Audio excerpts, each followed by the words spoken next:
بسم اللہ الرحمن الرحیم۔ گمنام ایرو کے معزز ناظرین، السلام علیکم۔ آئیے چلتے ہیں کہانی کی طرف۔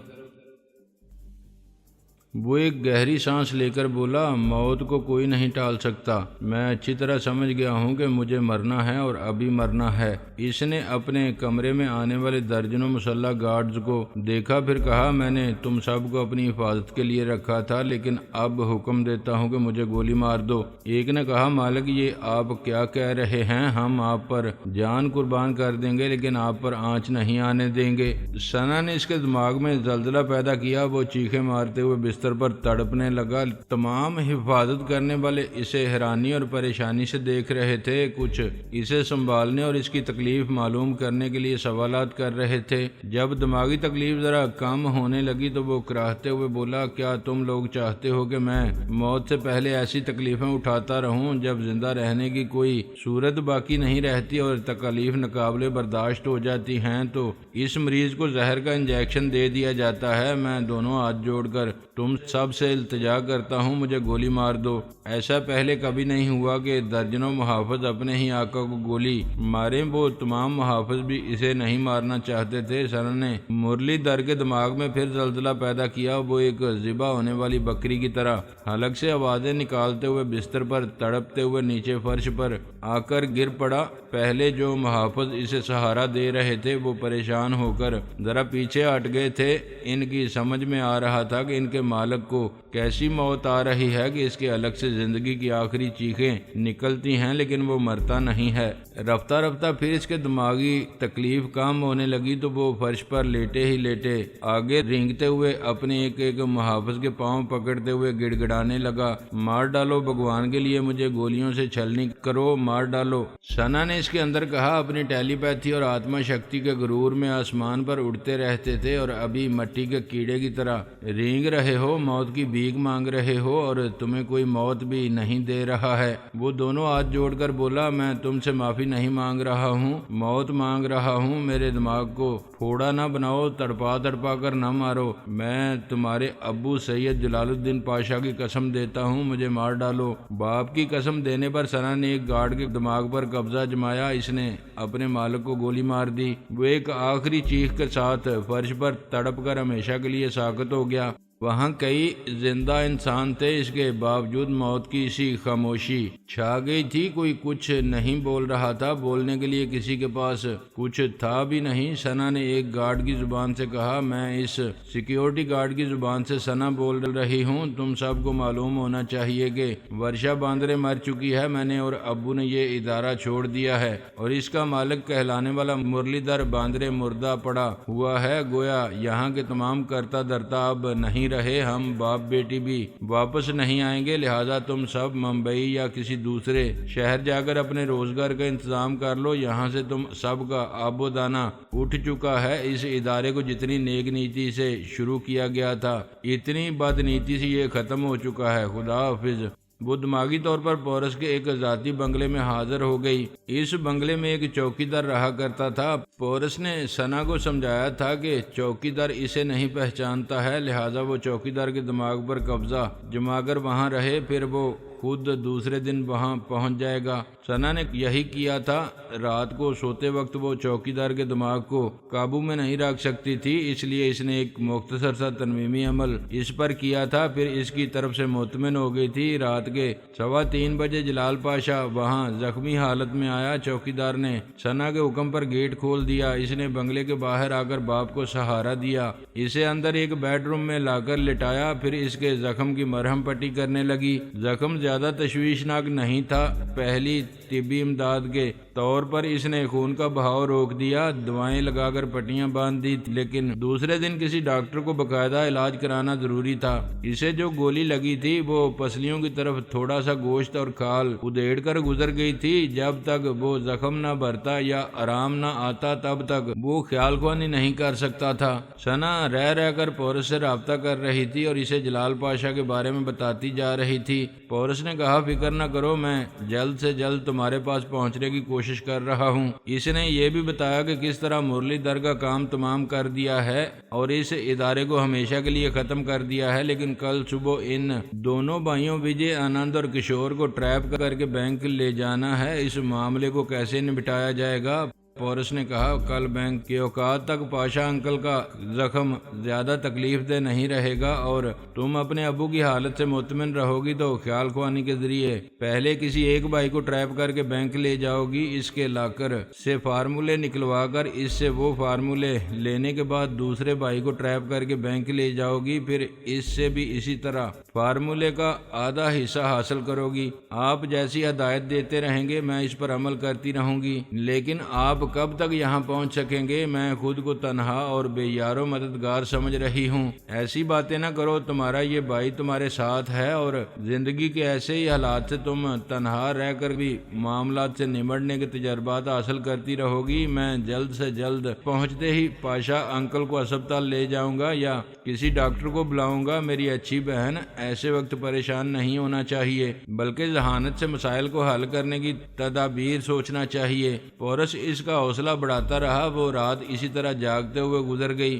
ثنا نے باپ کی مرہم پٹی کرنے کے بعد اسے 2 خواب آور گولیاں کھلائی تھیں۔ وہ بے خبر سو گیا تھا۔ صبح 7 بجے پورس کی ہدایت کے مطابق ثنا وجے آنند کے دماغ میں گئی اور اس کی سوچ کے لب و لہجے میں اسے قائل کرتی رہی کہ 2 گھنٹے بعد بینک کھلے گا تو وہ بینک جائے گا اور اپنا لاکر کھول کر اس میں رکھی ہوئی تمام اہم چیزوں کو چیک کرے گا۔ اسے کبھی کبھی لاکر کھول کر اپنی اہم چیزوں کو دیکھ کر اطمینان حاصل کرنا چاہیے۔ وہ پورس کی پلاننگ کے مطابق وجے آنند کو ٹھیک بینک کھلنے کے وقت لے جانے والی تھی۔ لاکر سے فارمولوں کا آدھا حصہ حاصل کرنے میں 1 گھنٹے سے زیادہ وقت نہیں لگتا۔ اس کے بعد وہ کشور کو ٹریپ کر کے اس کے بینک لے جانا چاہتی تھی۔ ابھی اس نے کشور کو نظر انداز کیا تھا۔ ایک کام ہو جانے کے بعد وہ کشور کے دماغ پر پوری طرح قبضہ جماتی تو وہ اس کی مرضی کے مطابق لاکر سے فارمولے کا باقی آدھا حصہ نکال کر لے آتا۔ تانی اور پارس صبح 8 بجے ممبئی پہنچے۔ اس نے پورس سے کہا، وجے آنند کے خیالات بتا رہے ہیں کہ وہ بینک جانے والا ہے، لیکن کشور کے چور خیالات پڑھنے کے بعد پتہ چل رہا ہے کہ اس نے ابھی تک بینک جانے کا ارادہ نہیں کیا ہے، جبکہ وہ دونوں باپ بیٹی خیال خوانی کے ذریعے ایک ایک بھائی کے اندر رہ کر انہیں بینک جانے پر مائل کر سکتے ہیں۔ پھر کیا بات ہے کہ کشور بینک جانے کے متعلق نہیں سوچ رہا ہے؟ کیا ان باپ بیٹی میں سے کوئی ایک ابھی خیال خوانی نہیں کر رہا ہے؟ ہاں، یہ بات غور طلب ہے۔ پورس ایسی حکمت عملی کیوں اختیار کر رہا ہے؟ وہ اپنے دونوں خیال خوانی کرنے والوں سے کام کیوں نہیں لے رہا ہے؟ ثانی نے کہا، یہ اتنا اہم معاملہ ہے کہ پورس کے بس میں ہوتا تو وہ 2 کی جگہ 10 ٹیلی پیتھی جاننے والوں سے کام لیتا۔ اگر وہ 2 کے ہوتے ہوئے 1 سے کام لے رہا ہے تو اس کا مطلب یہ ہے کہ ان دونوں میں سے کوئی اچانک بیمار پڑ گیا ہے اور خیال خوانی کے قابل نہیں رہا ہے۔ پورس کی ایسی ہی کوئی مجبوری ہے۔ اگر تم ان 2 میں سے کسی ایک دماغ میں یہ معلوم کرنے جاؤ گی کہ کون بیمار ہے تو وہ اپنے اندر پرائی سوچ کی لہروں کو محسوس کر کے پورس کو بتائے گا اور پورس چوکنا ہو جائے گا۔ اس کے پیچھے دوسرے ٹیلی پیتھی جاننے والے ہیں۔ بہتر ہے پہلے ہم فارمولے حاصل کریں، پھر پورس کے کسی بیمار خیال خوانی کرنے والے کے اندر پہنچنے کی کوشش کریں گے۔ وجے آنند اپنے بینک کے ضروری کاغذات اور لاکر کی چابی لے کر 8:30 بجے بینک جانے کے لیے بنگلے سے نکلا۔ ثانی نے اس وقت کشور کے دماغ میں جھانک کر دیکھا۔ اس وقت وہ نیند سے بیدار ہونے کے بعد باتھ روم جانے والا تھا۔ اس کے دماغ میں اس وقت بھی بینک کی طرف جانے کا خیال نہیں تھا۔ وجے آنند اپنی کار ڈرائیو کرتا ہوا بینک پہنچا۔ 9:15 ہو چکے تھے۔ بینک کھل گیا تھا۔ اس وقت ثانی اور پارس بھی اس بینک کے سامنے پہنچ گئے تھے۔ ثانی کار کی اگلی سیٹ پر بیٹھی وجے آنند کے اندر پہنچی ہوئی تھی اور پارس آہستہ آہستہ چلتا ہوا بینک کے اندر جا رہا تھا۔ اس وقت وجے آنند بینک مینیجر کو اپنے شناختی کاغذات دکھانے کے بعد لاکر روم میں آ گیا تھا۔ اس نے اپنی چابی لاکر میں ڈال کر پھر اسے گھما کر نکال لیا۔ بینک مینیجر نے اپنی چابی ڈال کر اسے گھمایا۔ وہ لاکر کھل گیا۔ اس کے اندر اور کئی دستاویزات، قیمتی اور نایاب ہیرے تھے۔ اس نے صرف فارمولوں والے کاغذات کا بنڈل اٹھایا، پھر لاکر کو بند کر دیا۔ ثانی پارس کو بتاتی جا رہی تھی کہ وجے آنند نے فارمولوں کے کاغذات نکال لیے ہیں اور اب لاکرز کے رجسٹر پر دستخط کر کے کاؤنٹر کی طرف آ رہا ہے۔ جب وہ بینک مینیجر کے کمرے سے نکل کر آیا تو پارس نے اسے پہچان لیا کیونکہ اس کی تصویر اچھی طرح دیکھ چکا تھا۔ جیسے ہی وہ قریب آیا پارس نے کہا، میں پورس ہوں، مجھے میرے لب و لہجے سے پہچانا جا سکتا ہے، اس کو مائل کرو کہ مجھے یہ کاغذات دے دے۔ ثنا نے خوش ہو کر وجے آنند کی زبان سے کہا، بھیا آپ اتنی جلدی ممبئی پہنچ گئے، چلیں اچھا ہوا ہم اس کے دوسرے بھائی سے فوراً ہی فارمولے حاصل کر کے ابو کو اسپتال لے جائیں گے۔ وجے آنند کا دماغ ثنا کے قبضے میں تھا، اس نے ثنا کی مرضی کے مطابق فارمولے کے کاغذات پارس کو دے دیے۔ ثنا نے کہا، بھیا آپ نے کہا تھا آپ کے دو خاص ماتحت اپنی گاڑی میں وجے آنند کا انتظار کریں گے اور اسے اس گاڑی تک پہنچاؤں گی۔ جب میں یہاں موجود ہوں تو ماتحتوں کی کیا ضرورت ہے؟ تم وجے آنند کو اس کی کار میں پہنچا کر چند منٹ تک اس کے دماغ میں رہو، جب یہ بینک سے کچھ دور چلا جائے تو اس کے دماغ سے نکل آنا، میں ابھی تمہارے اور پاشا انکل کے پاس آ رہا ہوں۔ ثنا اس کے دماغ میں رہ کر اسے اس کی کار کی طرف لے گئی۔ پارس تیزی سے چلتا ہوا اپنی کار کی اسٹیئرنگ سیٹ پر آیا، اسے سٹارٹ کیا۔ ثانی کو یہ بتانے کی ضرورت نہیں تھی کہ وہ آدھے فارمولے حاصل کر چکا ہے کیونکہ وہ اس دوران اس کے دماغ میں موجود رہی تھی۔ وہ بولی، ابھی تھوڑی دیر میں پورس کو معلوم ہو جائے گا کہ تم نے ثنا کو دھوکہ دے کر یہ کاغذات حاصل کیے ہیں۔ اب وہ ثنا کو تاکید کرے گا کہ کشور کے دماغ پر قبضہ جما کر رہے اور اس کے ممبئی پہنچنے تک اس دوسرے بھائی کو کسی طرح بھی بینک کی طرف نہ جانے دے۔ ہاں، فارمولے کے باقی دوسرے حصے کو حاصل کرنا میرے لیے ناممکن تو نہیں ہوگا مگر دشوار ضرور ہوگا۔ پورس میری چال بازی کا انتقام بھی لینا چاہے گا اور فارمولوں کے باقی حصے کو بھی حاصل کرنے کا موقع نہیں دے گا۔ ثانی نے پوچھا، پھر کیا ارادہ ہے؟ ابھی ہم اپنی رہائش گاہ میں چل رہے ہیں، تم ثنا کے بیمار باپ جلال پاشا کے دماغ میں پہنچ کر ان باپ بیٹی کی ہسٹری معلوم کرو۔ ثانی خیال خوانی کی پرواز کر کے جلال شاہ کے دماغ میں پہنچ گئی، وہ اس کے خیالات پڑھتی چلی گئی۔ دوسری طرف ثنا نے وجے آنند کے دماغ میں رہ کر اسے کار میں بٹھایا، بینک سے ذرا دور پہنچا کر پورس کے دماغ میں آئی، پھر بولی، میں نے وجے آنند کو آپ کے کہنے کے مطابق بینک سے دور چھوڑ دیا ہے۔ پورس نے چونک کر پوچھا، میرے کہنے کے مطابق میں نے کب یہ کہا تھا کہ اسے بینک سے دور چھوڑ دو؟ ابھی آپ نے بینک میں کہا تھا کہ فارمولوں کے کاغذات تمہیں دے دوں اور وجے آنند کو یہاں سے۔ وہ بات کاٹ کر بولا، ثنا یہ کیا کہہ رہی ہو؟ میرے اندر رہ کر دیکھ رہی ہو کہ میں کار ڈرائیو کر رہا ہوں، ممبئی سے ابھی 50 کلومیٹر دور ہوں، پھر تمہارے پاس بینک میں کیسے پہنچ؟ وہ کہتے کہتے رک گیا، پھر چونک کر بولا، جس نے تم سے وہ فارمولے لیے ہیں کیا وہ میری آواز اور لب و لہجے میں بول رہا تھا؟ جی ہاں، میں آپ کو مرلی دھر کے ادارے میں دیکھ چکی ہوں، دھوکہ کیسے کھا سکتی ہوں؟ وہاں بینک میں آپ موجود تھے اور آپ کی یہ بات بھی جھوٹ نہیں مان سکتی کہ آپ ابھی ممبئی نہیں پہنچے ہیں۔ بھیا یہ کیا ہو گیا ہے؟ آپ کی باتیں سن کر مجھے یاد آ رہا ہے، میں نے ابو سے سنا تھا کہ آپ اور پارس ہم شکل ہیں، ایک ہی طرح بولتے اور حرکتیں کرتے ہیں۔ پورس نے شکست خوردہ آواز میں کہا، ہاں ثنا، پارس نے ہم شکل ہونے کا فائدہ اٹھایا ہے، اب تم فوراً کشور کے دماغ میں جاؤ، میں جانتا ہوں وہ مکار ابھی کشور کو ٹریپ نہیں کرے گا، یہ سمجھ گیا ہوگا کہ مجھے اس کی دھوکے بازی کا علم ہو چکا ہوگا، لیکن وہ کشور پر نظر رکھے گا۔ اب تمہاری کوشش یہ ہونا چاہیے کشور بینک نہ جائے، اگر اپنے ضروری کام سے جائے تو لاکر سے فارمولوں کے باقی حصے نہ نکالے، ورنہ وہ شیطان انہیں بھی چھین کر لے جائے گا۔ بھیا میں کشور کے دماغ میں جا رہی ہوں، لیکن پارس آپ کی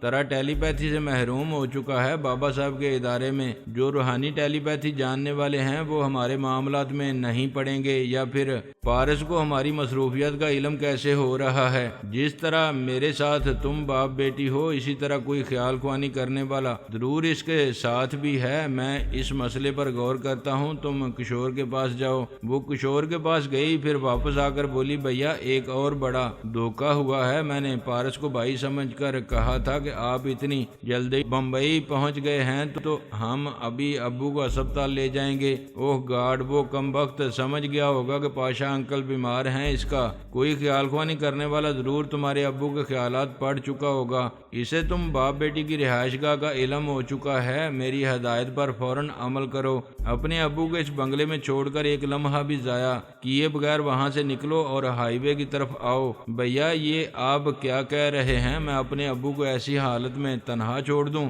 اگر تم بھائی سمجھ کر مجھ پر اعتماد کرتی ہو تو فوراً وہاں سے نکلو، پارس کے اعلی کار کسی لمحے بھی وہاں پہنچ سکتے ہیں، تمہارے وہاں سے نکلنے کے بعد میں پاشا انکل کی حفاظت کروں گا اور ان کا علاج کراؤں گا، فار گاڈ سیک دیر نہ کرو۔ اس نے اپنے باپ کو پورس کی باتیں بتائیں۔ جلال پاشا نے کہا وہ بالکل درست کہہ رہا ہے، تم یہاں وقت ضائع کر رہی ہو، فوراً یہاں سے جاؤ، اللہ نے چاہا تو مجھے کچھ نہیں ہوگا۔ وہ مجبور ہو کر وہاں سے نکلی مگر کار ڈرائیو کرتے وقت باپ کو ایسی حالت میں چھوڑنے کی وجہ سے روتی رہی اور آنسو پونچھتی رہی۔ پھر اس نے ہائی وے پر کار ڈرائیو کرتے ہوئے پورس سے کہا بھیا میں آپ کا حکم مان کر ہائی وے پر آ رہی ہوں مگر میں ابو کے لیے رو رہی ہوں، میرے آنسو نہیں رک رہے ہیں۔ زندگی کے زہریلے تجربات اسی طرح حاصل ہوتے ہیں۔ اب ذرا عقل سے سوچو، وہاں رہتی تو پارس تمہیں ٹریپ کرتا، اب آزادی سے خیال خوانی کے ذریعے اپنے ابو کی حفاظت کر سکو گی، میں بھی تمہارے ساتھ رہوں گا تو تمہارے حوصلے اور بڑھتے رہیں گے۔ مجھے آپ جیسے بھائی پر ناز ہے، آپ میری اور ابو کی حفاظت کے لیے ایسی تدبیریں کر رہے ہیں، کیا ایسا نہیں ہو سکتا کہ کوئی ڈاکٹر جلد سے جلد ابو کو اٹینڈ کرے اور ان کا باقاعدہ علاج شروع کرے؟ ایسا ہو سکتا ہے، پہلے مجھے شہر میں پارس کی موجودگی کا علم نہیں تھا، اس لیے سوچ رہا تھا خود ہی انہیں کسی اسپتال میں لے جاؤں گا، اب حالات بدل گئے ہیں، میں ایک ڈاکٹر کو فون کر رہا ہوں، تم سنو، پھر اس کے دماغ میں رہ کر اسے اس بات پر مائل کرو کہ وہ تمہارے ابو کے علاج پر خصوصی توجہ دے۔ پورس نے موبائل کے ذریعے ایک ڈاکٹر کو مخاطب کیا، اسے اپنے بنگلے کا پتہ بتا کر کہا ایک زخمی شخص وہاں تنہا ہے اور اسے فوری طبی امداد کی ضرورت ہے، یہ بھی بتایا کہ پسلیوں کی طرف تھوڑا سا گوشت اور کھال ادڑ گئی ہے۔ ڈاکٹر نے کہا مسٹر یہ پولیس کیس ہے، میں اسے اٹینڈ نہیں کروں گا۔ پورس نے فون بند کر کے ثنا سے کہا ڈاکٹر کو مجبور کرو کہ وہ ابھی ضروری اور ادویات لے کر اس بنگلے میں جائے۔